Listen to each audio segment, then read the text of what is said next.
my work focuses on immigration law and policy in the United States broadly. And I've also been incorporating a bit more of a historical lens and looking at immigration law and policy from the past. America has this reputation as being a nation of immigrants. And as a natural-born U.S. citizen, I always found that the random luck of being born a natural-born U.S. citizen by either being born in the United States or by having U.S. citizen parents, these rights shouldn't derive just from luck and circumstance. That rights should derive, based on reason, based on, informed policy choices, and based on making sure everybody who's in the U.S., immigrant, non-citizen, full citizen, whatever your status, that you are treated humanely and with dignity and respect. Our immigration system really treats people as just kind of numbers and doesn't really consider their humanity. Most people right in the United States were at one point either immigrants themselves or their family were immigrants. And we were all in that same position. Our ancestors were in that same position generally at some point.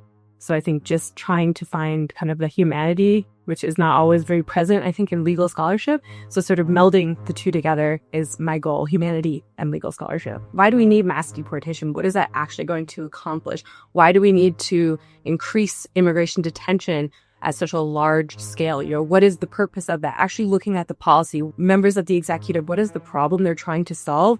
And looking at the tools they're using to try to solve it.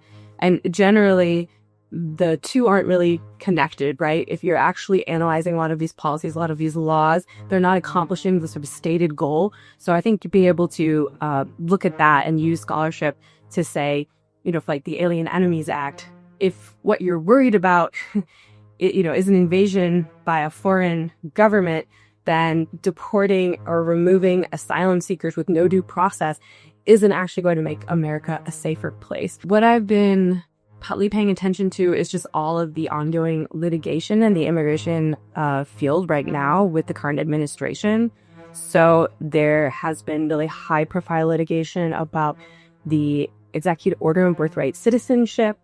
There has been high profile litigation on Alien Enemies Act, on the asylum ban, giving border patrol agents the power to just turn asylum seekers away at the border and near the border without allowing them to apply for asylum. Constantly trying to see, what is changing in the immigration law space.